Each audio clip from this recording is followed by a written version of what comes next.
மக்களாட்சி நடைபெறும் நாடுகளில் மிக பெரியது நம் பாரத நாடு. அறிவியல் முதல் ஆன்மீகம் வரை அனைத்திற்கும் என்றுமே முன்னோடியாக திகழ்வது நம் பாரத நாடு. இந்தியா தனக்கென ஒரு தனியாட்சி முறையை ஏற்படுத்த விரும்பி டாக்டர் அம்பேத்கர் தலைமையில் சட்ட வல்லுநர்களை கொண்ட அரசியல் அமைப்பு குழுவை ஏற்படுத்தியது. அக்குழு உருவாக்கி கொடுத்த அரசியல் அமைப்பு முறையே குடியரசு முறையாகும். இதன்படி 1950ஆம் ஆண்டு ஜனவரி 26ஆம் நாள் நம் நாடு குடியரசு நாடாக திகழ்கிறது. அந்நாளையே நாம் குடியரசு நாளாக கொண்டாடி வருகின்றோம். அல்லும் பகலும் நாட்டின் எல்லையில் கண் தூங்காது கடமை தவறாது பணிபுரியும் படை வீரர்களை நினைவு கூறும் நன்னாளாகும். நீ வெற்றிக்காக போராடும் போது வீண் முயற்சி என்பார்கள், நீ வெற்றி பெற்ற பின்னர் விடாமுயற்சி என்பார்கள். இன்றைய மாணவிகள் நாளைய தலைவர்கள்.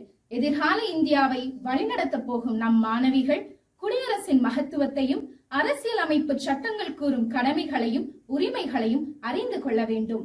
எல்லாவற்றிற்கும் மேலாக அனைவருக்கும் கல்வி முறை நம் நாட்டில் மலர சபதம் எடுப்போம்.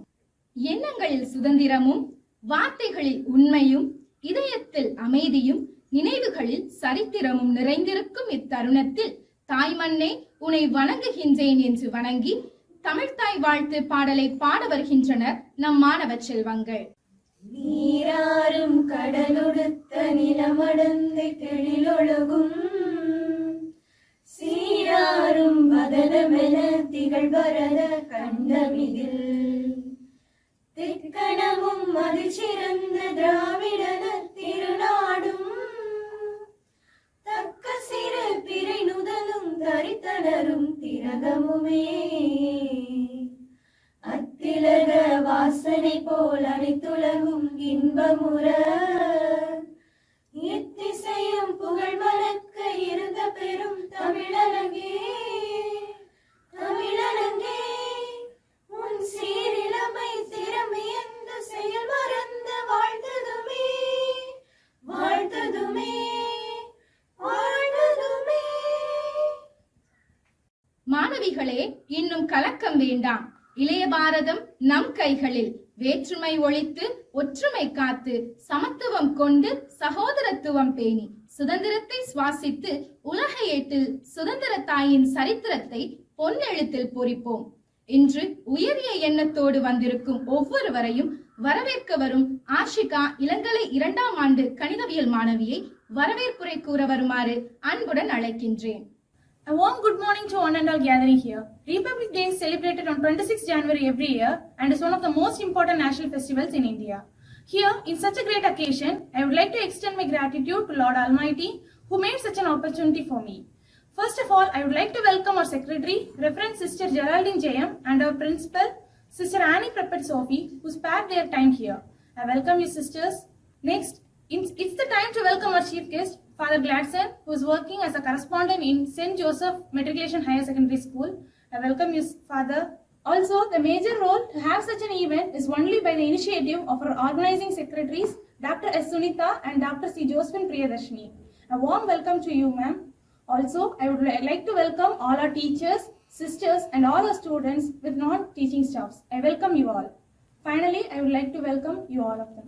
வரவேற்புரை வழங்கி அனைவரையும் வரவேற்ற மாணவி ஆஷிகா அவர்களுக்கு நன்றி.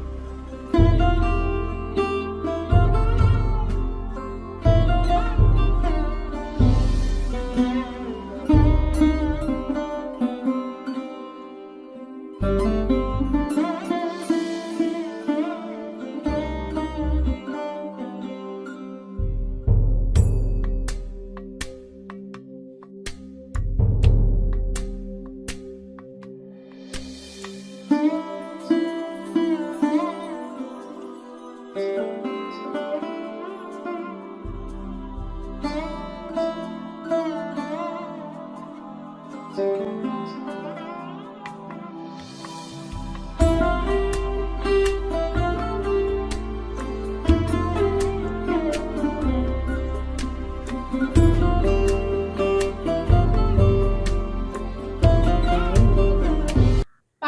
நாட்டில் மூவண்ண கொடியினை போற்றிட கொட்டு மேளம் கொட்டியே கொடியை நாளும் ஏற்றிட வட்டமாக நின்று வணக்கம் செலுத்திட வீரத்தில் நேருஜியையும் தீரத்தில் நேதாஜியையும் சாந்தியே உருவான கொண்ட காந்தியையும் நினைவு கூற கொடிப்பாடல் பாட வருகின்றார்கள் நம் மாணவிகள்.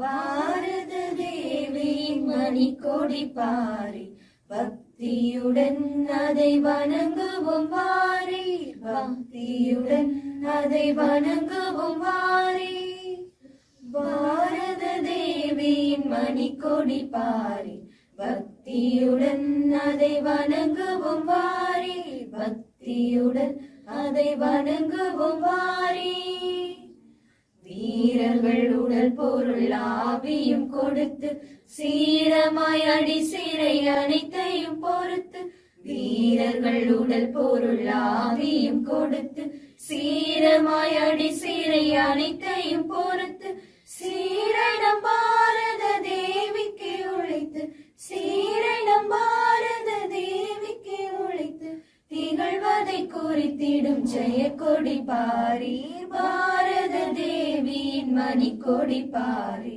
பக்தியுடன் அதை வணங்குவோம் வாரி பக்தியுடன் அதை வணங்குவோம் வாரி பளவளம் உளதென குறித்திடும் பச்சை பரிசுத்த தியாகத்தை காட்டிடும் வெண்மை பளவளம் உளதென குறித்திடும் பச்சை பரிசுத்த தியாகத்தை காட்டிடும் வெண்மை நலமுடன் பக்தியை ஊட்டிடும் காவி நலமுடன் பக்தியை ஊட்டிடும் காவி நடுநிலை பண்பினை விளக்கிடும் சக்கரம் பாரத தேவியின் மணி கொடி பாரி பக்தியுடன் அதை வணங்குவோம் வாரி பக்தியுடன் அதை வணங்குவோம் வாரி.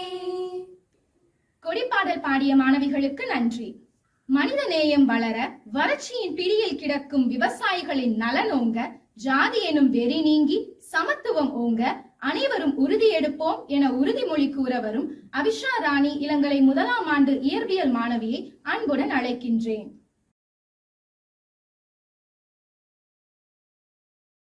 இந்தியா எனது தாய்நாடு. இந்தியா எனது தாய்நாடு. இந்தியர் அனைவரும் என்னுடன் பிறந்தவர்கள். எனது நாட்டை நான் பெரிதும் நேசிக்கிறேன். இந்நாட்டின் பழம் பெருமைக்காகவும் பன்முக மரபு சிறப்பிற்காகவும் நான் பெருமிதம் அடைகிறேன். இந்நாட்டின் பெருமைக்கு தகுந்து விளங்கிட என்றும் பாடுபடுவேன். என்னுடைய பெற்றோர் ஆசிரியர்கள் எனக்கு வயதில் மூத்தோர் அனைவரையும் மதிப்பேன். எல்லோரிடமும் அன்பும் மரியாதையும் காட்டுவேன். என் நாட்டிற்கும் என் மக்களுக்கும் உழைத்திட முனைந்து நிற்பேன். அவர்கள் நலமும் வளமும் பெறுவதிலேதான் என்றும் மகிழ்ச்சி காண்பேன். ஆர்டர். உறுதிமொழி கூறிய அபிஷா ராணிக்கு நன்றி. பாரத நாடு பழம்பெரும் நாடு, நீரதன் புதல்வர் இந்நினைவு அகற்றாதீர் என்ற பாரதியாரின் பாடலடிகள் பொருள் பொதிந்தனவாகும். 100 கோடிக்கும் மேற்பட்ட மக்களை கொண்ட பாரத திருநாடு வேற்றுமையில் ஒற்றுமை கண்டு குடியரசு நாடாகியது. இதனை பற்றி தன் கருத்துக்களை பதிவு செய்ய வரும் புனித ஜோசப் மெட்ரிக் மேல்நிலைப் பள்ளியின் தாளாளர் அருத்தந்தை கிளாட்சன் அவர்களை சிறப்புரையாற்ற வருமாறு அன்புடன் அழைக்கின்றோம். கல்லூரியுடைய செயலர் அருள் சகோதரி அவர்களே, முதல்வர் அருள் சகோதரி அவர்களே, ஏனைய அருள் சகோதரிகளே, பேராசிரியர்களே, மாணவிகளே, பணியாளர்கள் எல்லாருக்கும் இந்த நேரத்தில் என்னுடைய வாழ்த்துக்களையும் வணக்கங்களையும் தெரிவித்துக் கொள்கின்றேன். ஓரிரு வார்த்தைகள் மட்டும்தான். அண்மையில் ஒரு சிறிய நையாண்டி SMS வந்திருந்தது. குடியரசு பற்றிய ஒரு SMS. குடியரசு என்றால் என்ன? குடிமகன்களுடைய வருவாயில் நாட்டை வழிநடத்தும் முறை.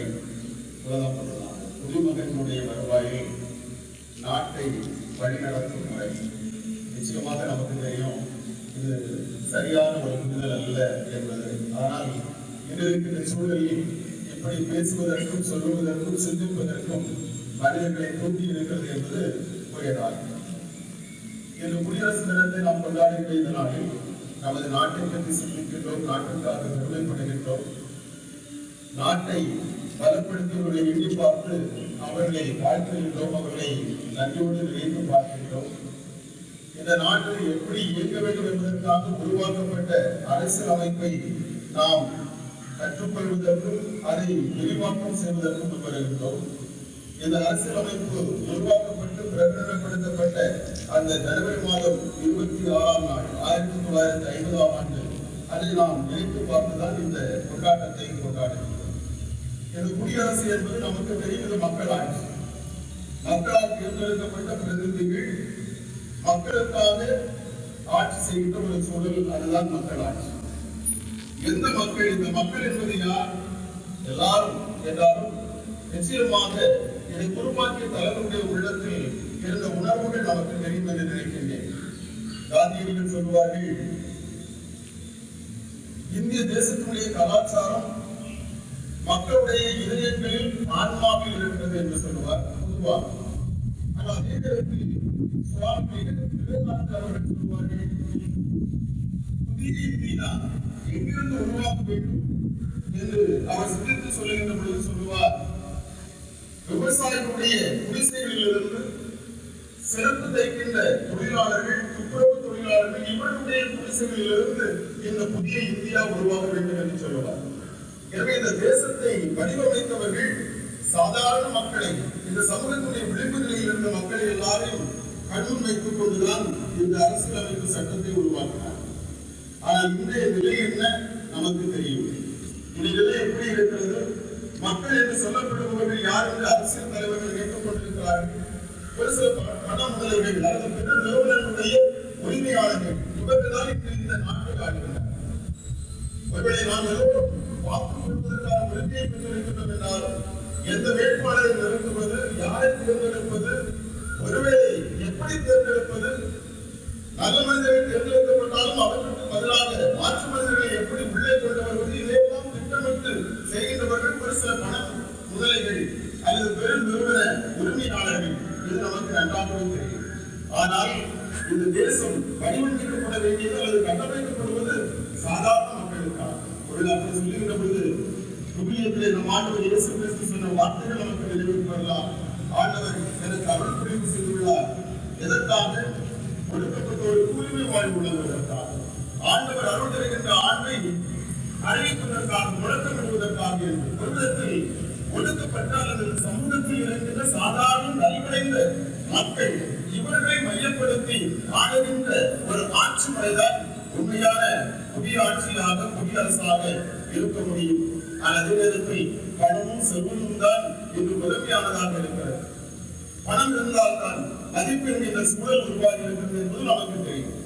இதைத்தான் காமராஜர் அவர்கள் அருமையாக சொல்வார்கள், பணத்தை வைத்துத்தான் 4 பேர் என்னை மதிப்பார்கள் என்றாலும் அந்த மரியாதை கேட்ட அந்த மரியாதை எனக்கு தேவையில்லை என்று சொல்வார். பணத்தின் அடிப்படையில் வருகின்ற அந்த மரியாதை எனக்கு தேவையில்லை என்று அதை குப்பையாக நினைப்பார். ஆனால் இன்றைய ஆளும் வர்க்கம் அப்படி அல்ல. பணத்தை, ஆடம்பரத்தை, அதை உருவாக்குவதற்கான வன்முறையை அடிப்படையாக கொண்டு ஆட்சி செலுத்துகின்ற ஒரு சூழல். இது மாற வேண்டும். இன்று இந்த வீட்டுக்கு மீட்பு உண்டாயிற்று விவிலியத்தில் வருகின்ற ஒரு வார்த்தை. ஒருவேளை இந்த நாட்டுக்கு மீட்பு அல்லது இந்த நாட்டுக்கு வாழ்வு வேண்டும் என்றால் அந்த சத்திய நிகழ்ச்சியில் வருகின்ற அந்த ஒரு செயல்பாடு எல்லாருக்கும் தேவை. என்னுடைய உடமையை பாதியை விற்று ஏழைகளுக்கு கொடுக்கிறேன். நான் யாரையாவது எதையாவது ஏமாற்றி கவர்ந்திருந்தால் அதை 4 மடங்காக திருப்பி கொடுக்கிறேன். இது சாதாரண மக்கள் சொல்ல வேண்டியது அல்ல. மேலே இருப்பவர்கள், உயர்மட்டத்தில் இருப்பவர்கள் சொல்ல வேண்டிய வார்த்தைகள். இதை வாழ்வாக்கினால் நமது தேசம் வாழ்வை பெற முடியும். இந்த தேசத்தில் உள்ள சாதாரண மக்களும் மகிழ்ச்சியோடு அந்த அதிகாரத்தை தங்களுக்காக பயன்படுத்துகிற அந்த உன்னத வாழ்வோடு வாழ முடியும். மக்கள் அதிகாரம் மக்கள் மையம், மக்கள், இதுதான் மக்களாட்சியுடைய ஒரு அடிப்படையாக இருக்கிறது, குடியரசுடைய அடிப்படையாக இருக்கிறது. சாதாரண மக்களும் அதிகாரம் பெறுவதற்கு மாணவிகள் இப்போதே நீங்கள் கற்றுக்கொள்கிறீர்கள். நீங்கள் இந்த சமூகத்தில் கடந்து வென்று செல்கின்ற பொழுது உங்களிடத்திலிருந்து இந்த அதிகாரம் எல்லா மக்களுக்கும் செல்ல வேண்டும், குறிப்பாக சாதாரண மக்களுக்கு செல்ல வேண்டும். சாதாரண மக்கள் இந்த தேசத்தை ஆட்சி செய்கின்ற, அதுதான் அரசியலமைப்புடைய கனவாக இருந்தது, அதே ஆட்சி செய்கின்ற அந்த உன்னத நிலைக்கு செல்வதற்கு நீங்களும் கருவிகளாக வாழ வேண்டும் என்று உங்களை வாழ்த்துகிறது. இந்த நாடு உண்மையான நலமான எல்லாருக்கும் மகிழ்வை கொடுக்கின்ற ஒரு நாடாக அமைய நாம் எல்லோரும் முயற்சி எடுப்போம். வாழ்த்துக்கள். தன் கருத்துக்களின் மூலம் தாய் நாட்டின் நலனை பற்றி புத்துயிர் வழங்கிய அருட்தந்தை கிளாட்சன் அவர்களுக்கு நன்றி. தன்னுடைய உள்ளத்து நினைவுகளை மற்றவர்களோடு பகிர்ந்து தாய் திருநாட்டின் பெருமைதனை தெரிவிக்க வரும் மாணவி அபிஷா மேரியை உரையாற்ற வருமாறு அன்புடன் அழைக்கின்றோம். காலை கதிரவன் கதவினிலே கோலமிட, கம்பீர மணி ஒளி எட்டு திக்கும் ஒழிக்க, அறிவு சுடரொளியை உலகெங்கும் பரப்பிட, எப்பொழுதும் இன்முகத்துடன் நம் கல்லூரியை வழிநடத்தும் சேலருக்கும் முதல்வருக்கும் கன்னியரில்ல தலைவிக்கும் சிறப்பு விருந்தினருக்கும் இங்கு குழுமியுள்ள அனைவருக்கும் என் இனிய காலை வணக்கம். 30 கோடி முகமுடையாள், உயிர் மெய்ப்புறம் ஒன்றுடையாள், இவள் செப்பு மொழி 18 என்னில் சிந்தனை ஒன்றுடையாள் என்பது நம் பாரதியின் கனவான கவிதை. இக்கவிதை நனவான நாள்தான் குடியரசு தின விழாவான இன்று 1947ஆம் ஆண்டில் நமக்கு சுதந்திரம் கிடைத்தது என்பது எல்லோருக்கும் தெரியும். 1947ஆம் ஆண்டில் நமக்கு சுதந்திரம் கிடைத்ததென்றால் எப்படி, யாரிடம் நாம் அடிமைப்பட்டு கிடந்தோம் என்பது தெரிந்திருக்க வேண்டுமல்லவா? ஆம் அன்பானவர்களே, நம் நாடு பிளவுபட்டு பல சிறு குறுநில மன்னர்களால் ஆட்சி செய்யப்பட்டு வந்தது. அவர்களிடையே இருந்த ஒற்றுமையின்மையை கண்ட ஆங்கிலேயர் நம் நாட்டை அடிமைப்படுத்தி கொண்டனர். நம் நாட்டின் விடுதலைக்காக பல தலைவர்கள் போராடி சிறை சென்று தங்கள் இன்னுயிரையும் கொடுத்து நமக்கு விடுதலை பெற்று தந்தனர். நாம் இன்று 72வது குடியரசு தின விழாவை கொண்டாடி கொண்டிருக்கின்றோம். குடியரசு தின விழா என்றால் என்ன, குடியரசு தின விழாவின் அர்த்தம் என்ன என்பது நம்மில் பலருக்கு தெரிந்திருக்க வாய்ப்பில்லை. குடியரசு தின விழா என்றால் மக்களாட்சியின் தொடக்க விழா. மக்களால் மக்களுக்காக தேர்ந்தெடுக்கப்பட்ட ஒருவர் நம் நாட்டை ஆட்சி செய்வதுதான் குடியரசு தின விழாவின் நோக்கம். நம் நாட்டின் அரசியலமைப்பு சட்டம் நமக்காக உருவாக்கப்பட்டது. எல்லோருக்கும் எல்லாம் கிடைக்க வேண்டும் என்ற சட்டம், இறையாண்மையின் சட்டம், எல்லோருக்கும் பொதுவான சட்டம்.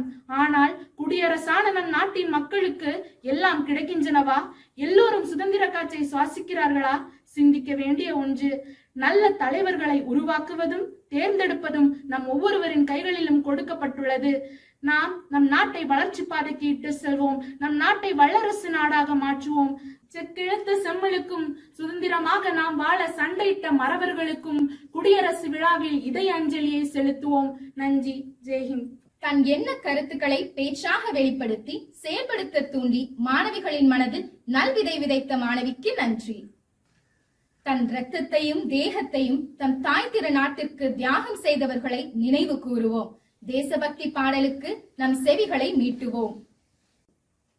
मेरे वतन के लोगों, जरा आँख में भर लो पानी, जो शहीद हुए हैं उनकी जरा याद करो कुर्बानी.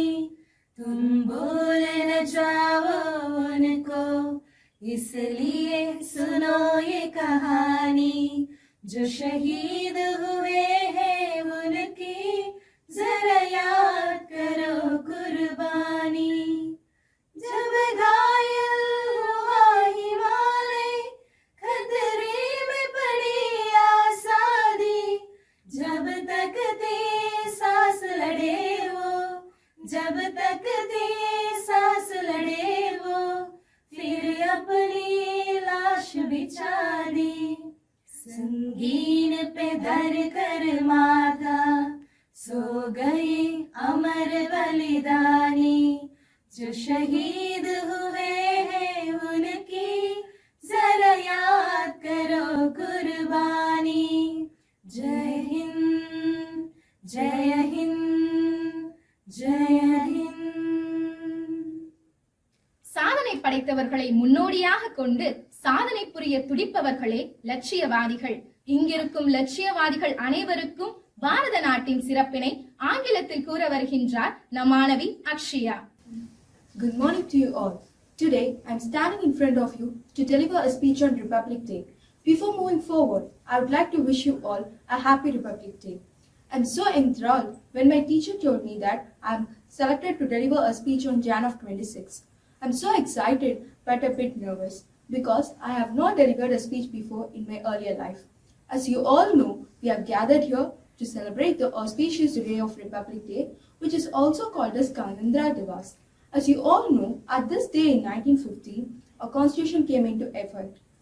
However, it was adopted on 24th of November 1949 under the chairmanship of Dr. Bhimrao Ambedkar, who is also known as the father of Indian Constitution.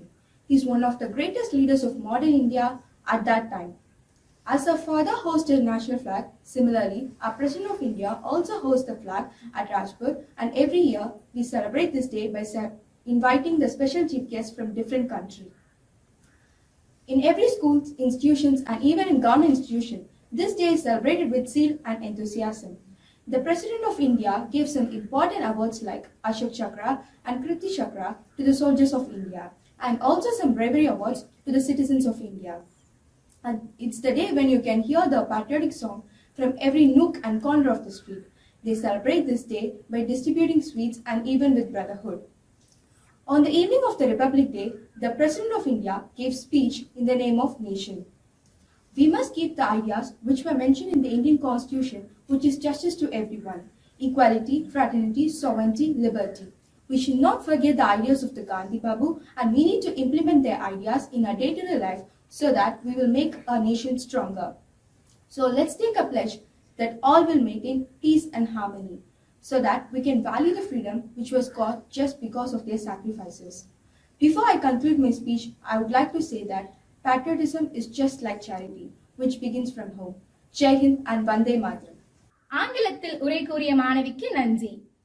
அஹிம்சையின் மையத்திலேயே அன்பின் கொள்கை நிலை நிற்கும். உலக அமைதியை வலியுறுத்தி பாட வரும் நம் மாணவிகளை வரவேற்கின்றோம். உலகம் எங்கும் மலரவே, விழியும் பூமி அமைதிக்காக விடிகவே, மண்மேல் மஞ்சள் வெளிச்சம் விழுகவே, மலரே சோம்பல் முறித்து எழுகவே, குழந்தை விழிக்கட்டுமே தாயின் கதகதப்பில், உலகம்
மாணவிகளுக்கு நன்றி.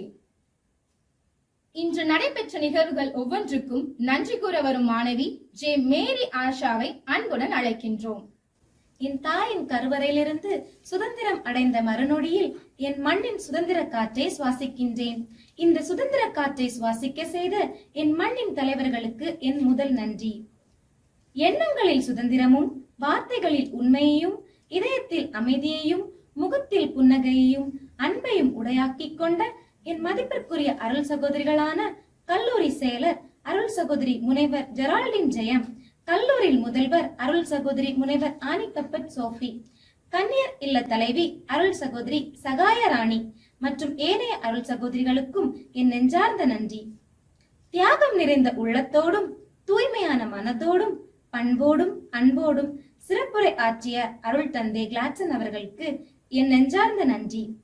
அமைதி ததும்பும், அறிவு அதிகமும், ஆனந்தம் பொங்கும், ஆச்சரியம் நிலையும், ஆற்றல் மிகுந்த என் ஆசிரியர் பெருமக்களுக்கும் ஆசிரியர் அல்லா பணியாளர்களுக்கும் என் நெஞ்சார்ந்த நன்றி.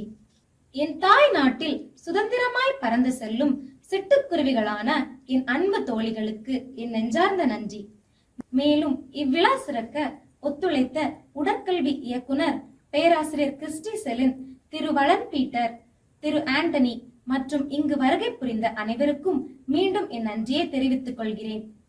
இன்றைய குடியரசு தின விழா நிகழ்வுகளை சிறப்புற நடத்திய NSS மாணவியர் அனைவருக்கும் என் நன்றியை கூறுகிறேன். சுதந்திர காற்றை சுவாசிக்கிறேன், சுதந்திர மண்ணில் எங்கும் சுற்றித் திரிகிறேன், இதுவே என் தாய் நாடு என்று கூறுவதில் கர்வம் கொள்கிறேன். ஜெய்ஹிந்த். Group attention. நாட்டுப்பண். जनगण मन अधिनायक जय हे भारत भाग्य विधाता, पंजाब सिंध गुजरात मराठा द्राविड उत्कल बंगा, विंध्य हिमाचल यमुना गंगा उच्चल जलधि तरंगा, तव शुभ नामे जाहे तव शुभ आशीष माहे, गाहे तव जय गाथा, जनगण मंगलदायक जय हे भारत भाग्य विधाता,